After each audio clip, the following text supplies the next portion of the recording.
Hello दोस्तों, स्वागत है एक बार फिर से आपका हमारे चैनल MSG फैसिलिटी में। दोस्तों, इससे पहले हमने अपनी वीडियोज़ में आपको क्लीनिंग केमिकल्स के बारे में बताया था, जिसमें हमने आपको बताया था कि क्लीनिंग केमिकल्स कितने टाइप के होते हैं और उनका क्या यूसेज होता है, उनको डाइल्यूट कैसे करते हैं और उनको किस तरीके से स्टोर हम करते हैं। इसके बारे में हमने आपको अपनी पिछली वीडियोज में बताया था। तो आइए आज फिर इसी सीरीज को आगे बढ़ाते हैं और जानते हैं क्लीनिंग केमिकल्स के डूज एंड डोंट्स के बारे में। इसमें हम आपको बताएंगे कि क्लीनिंग केमिकल्स को यूज करते समय क्या करना चाहिए और क्या नहीं करना चाहिए। दोस्तों, जब भी हम कहीं पे काम करते हैं तो सेफ्टी हमेशा हमारा प्राइम कंसर्न होना चाहिए। सेफ्टी चाहे खुद की हो या प्रॉपर्टी की हो या किसी की भी हो, हमेशा हमारी प्रायोरिटी होनी चाहिए। और इसके लिए आपको सेफ्टी के बारे में पूरी जानकारी होना बहुत ज़रूरी है। तो चलिए शुरू करते हैं आज की वीडियो क्लीनिंग केमिकल्स के डूज एंड डोंट्स के बारे में। दोस्तों, सबसे पहले जानते हैं डूज के बारे में, यानी कि क्लीनिंग केमिकल्स को यूज करते समय या डाइल्यूट करते समय हमें क्या करना चाहिए। इसके लिए हमें सबसे पहले ये जानना जरूरी है कि हमें क्या क्या आइटम चाहिए। सबसे पहले हमारे आइटम आते हैं सेफ्टी गियर्स, जो कि बहुत इम्पोर्टेंट है। इसमें जैसे फेस मास्क हो गया, हमारे सेफ्टी गॉगल्स हो गए और सेफ्टी ग्लव्स हो गए। ये चीज़ें हमारे पास हमेशा केमिकल को यूज करते समय अवेलेबल होनी चाहिए। फिर जो भी केमिकल हम यूज कर रहे हैं, ध्यान रहे हमेशा ओरिजिनल कंटेनर में होना चाहिए और उस पर प्रॉपर लेबलिंग होनी चाहिए। इस बात का हमें ध्यान हमेशा रखना है, क्योंकि कई बार क्या होता है कि अगर हमने केमिकल को किसी बिना लेबल के कंटेनर में स्टोर कर दिया या किसी गलत कैन में स्टोर कर दिया तो हमें पता नहीं चलता कि कौन सा केमिकल है, इसको कैसे यूज करना है। तो हमेशा ध्यान में ये रखना है कि केमिकल ओरिजिनल कंटेनर में ही हम रखें और प्रॉपर लेबलिंग हो उसमें। फिर हमें क्या चाहिए होता है, केमिकल का डाइल्यूशन चार्ट हमेशा हमारे पास होना चाहिए, जिससे हमें पता चलता है कि इसको कैसे डाइल्यूट करते हैं और किस तरीके से डाइल्यूट करते हैं, क्या रेशियो होता है डाइल्यूशन का, पानी का रेशियो क्या होता है, केमिकल का रेशियो क्या होता है। डाइल्यूशन चार्ट से हमें पता चल जाता है।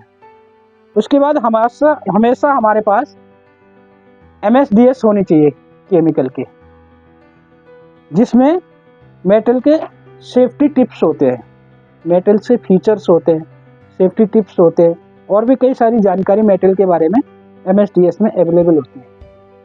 तो इसके लिए ये बहुत ज़रूरी है, आपके पास होना चाहिए केमिकल को यूज करते समय। उसके बाद क्या चाहिए होता है, आपको बकेट चाहिए, मेजरमेंट कप चाहिए होगा और जग चाहिए। और एक बहुत ही इम्पोर्टेंट चीज़ आपको कि आपके पास फायर एक्सटिंग्विशर होना चाहिए, जिससे इमरजेंसी में उसको यूज किया जा सके। तो ये सारी चीज़ें आपको केमिकल को यूज करते समय, डाइल्यूट करते समय हमेशा अपने पास रखनी है और इसको प्रॉपर तरीके से यूज करना है। दोस्तों, सबसे पहले आपको क्या करना है कि जो भी सेफ्टी गियर्स आपके पास है अपने वो पहनने हैं। जैसे फेस मास्क लगाना है, सेफ्टी गॉगल्स पहनने हैं, सेफ्टी ग्लव्स आपने पहनने हैं। फिर आपको क्या करना है कि जो भी केमिकल आप यूज करने वाले हैं उसको निकालिए और उसके लेबल को एक बार प्रॉपर चेक करिए कि जो केमिकल आप यूज करने वाले हैं ये वही केमिकल है, कोई और कैन तो आपने नहीं उठाई है। इसलिए लेबलिंग को बहुत इंपॉर्टेंट माना गया है। तो उसके लेबल को चेक करिए कि वही केमिकल आपने निकाला है।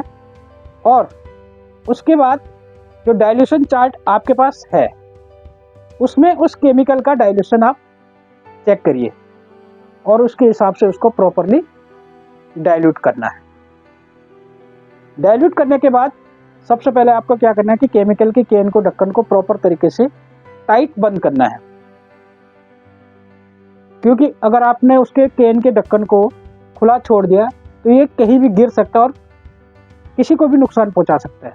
तो हमेशा ध्यान रहे केमिकल के कंटेनर को, ढक्कन को आपको प्रॉपर तरीके से टाइटली बंद करना है।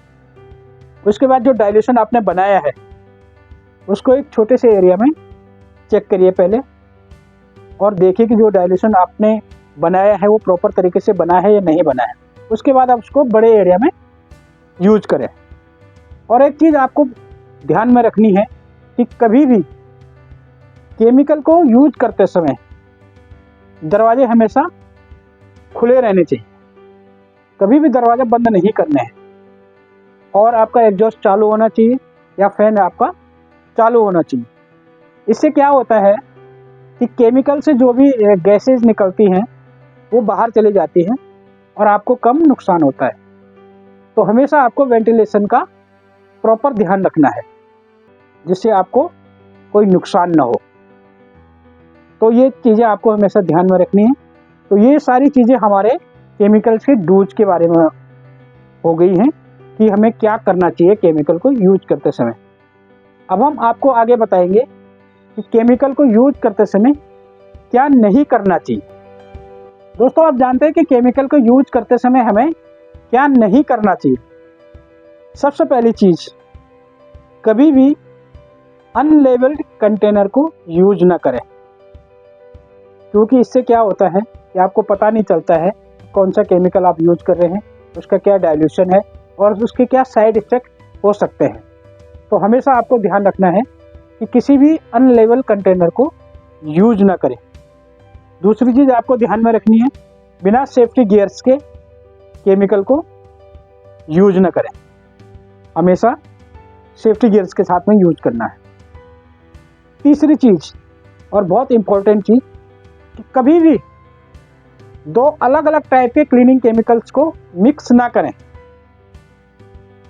क्योंकि ये बहुत ही हार्मफुल हो सकता है। तो इसलिए हमेशा ध्यान रखना है कि जब भी आप केमिकल को डाइल्यूट कर रहे हैं तो उसको अलग अलग डाइल्यूट करें, कभी भी दो केमिकल्स को मिक्स ना करें। तीसरी चीज़, वेंटिलेशन को कभी भी इग्नोर ना करें, हमेशा खिड़की दरवाजे खुले रखने हैं। वेंटिलेशन बहुत ही इंपॉर्टेंट चीज़ है, तो इसको कभी भी हमें इग्नोर नहीं करना है। नेक्स्ट चीज़ है कि केमिकल को यूज करने के बाद जो भी उसका वेस्ट होता है उसको हमेशा प्रॉपर तरीके से डिस्पोज करें। ये नहीं कि यूज के बाद हमने कहीं भी उसको फेंक दिया, ऐसा नहीं करना है। उसको प्रॉपर तरीके से आपको डिस्पोज करना है। दोस्तों, अभी तक मैंने आपको बताया कि केमिकल को यूज करते समय हमें क्या करना चाहिए और क्या नहीं करना चाहिए।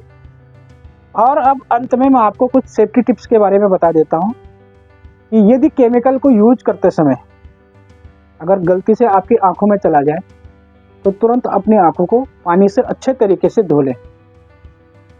ज़्यादा से ज़्यादा पानी यूज करें, और अगर ज़रूरत पड़े तो तुरंत मेडिकल हेल्प लें। इसके अलावा केमिकल को यूज करने के बाद हमेशा अपने हाथों को साबुन से अच्छे से धो लें। और एक चीज़ और आपको ध्यान में रखनी है कि कभी भी केमिकल के पास खाना पीना या स्मोकिंग ना करें, क्योंकि कई केमिकल ऐसे होते हैं जो फ्लेमेबल होते हैं, उससे आग पकड़ने का डर हो सकता है। कई केमिकल से गैस निकलती है तो खाते समय आपके अंदर चला जा सकता है, इससे आपको नुकसान पहुंच सकता है। इसके अलावा हमेशा इमरजेंसी नंबर अपने पास मेंटेन करके रखें, जिससे कि कभी भी इमरजेंसी पड़ने पे आप उसको यूज कर सकें। तो ये सारी सेफ्टी टिप्स के बारे में आपको पता होना चाहिए। तो दोस्तों, ये थी हमारी आज की वीडियो केमिकल्स के डूज एंड डोंट्स के बारे में। आई होप कि वीडियो अच्छी लगी होगी आपको। अच्छी लगी तो लाइक करें, शेयर करें, कमेंट करें, और जिन्होंने अभी तक हमारे चैनल को सब्सक्राइब नहीं किया तो प्लीज़ चैनल को ज़रूर सब्सक्राइब करें। Thank you very much.